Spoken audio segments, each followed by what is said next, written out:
আসসালামু আলাইকুম। আজকে আমরা দেখব কিভাবে এইচটিএমএল এর আহ, আমরা বোল্ড, ইটালিক এবং আন্ডারলাইন এই কমান্ড গুলো দিতে পারি। এবং আমরা আমাদের ওয়েবসাইট যখন ডেভেলপ করবো তখন নানান জায়গায় আমাদের হয়তো কোনো টেক্সটকে বোল্ড করতে হতে পারে, কোনোটা ইটালিক, কোনোটা আন্ডারলাইন করতে হতে পারে। তো আমরা এটা দেখবো যে কিভাবে বোল্ড, ইটালিক, আন্ডারলাইন করা যায়।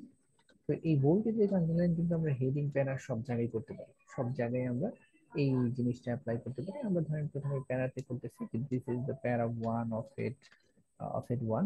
তো এই লাইনটায় আমরা বোল্ড, ইটালিক, আন্ডারলাইন বিভিন্ন কিছু করে দেখাবো। তার আগে দেখি আমরা কেমন আছে এই প্যারাটা। হেডিং ওয়ান এন্ডারে এই যে এটা হলো আমাদের প্যারা। তো এখন দেখতে এরকম আছে। তো আমরা এটাকে যদি আমরা বোল্ড করতে চাই, মানে বোল্ড করতে চাই দিস ইজ দা এই পর্যন্ত, তো আমরা এখানে বি লিখবো, বোল্টের জন্য বি। সো বি আমরা স্টার্ট করতেছি এবং এই পর্যন্ত আমরা নিয়ে আসলাম, দিস ইজ দা পর্যন্ত, বোল্ড এন্ডিং করবো আমরা। তো এখানে এন্ডিং ক্লজ দিচ্ছে, এন্ডিং ট্যাগ। তার মানে দিস ইজ দা এটুকু বলবো না, বাকিটুকু অ্যাজ ইউজুয়াল যেভাবে আছে সেরকম হবে। আমরা কন্ট্রোল এফ চাপলে অথবা ম্যানুয়ালি এখান থেকে সেভ বাটন প্রেস করবো, কন্ট্রোল এফ চেপে নিলাম আমি।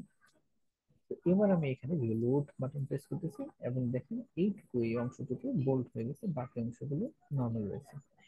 একইভাবে যদি আমরা এটাকে আন্ডারলাইন করতে চাই, ধরেন ইসটা আমরা আন্ডারলাইন করতে চাই, তো আন্ডারলাইনের জন্য ট্যাগ হলো ইউ।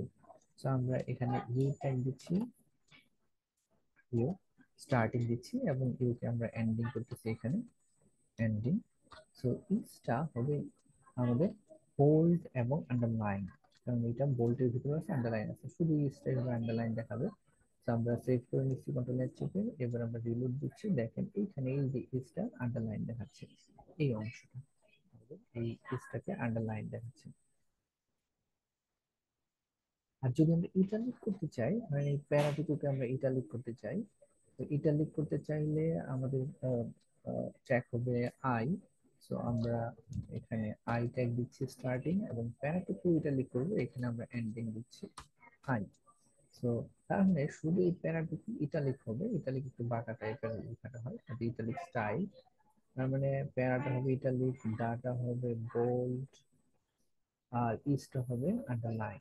সো আমরা এবার সেভ করে দিচ্ছি কন্ট্রোল এস চেপে।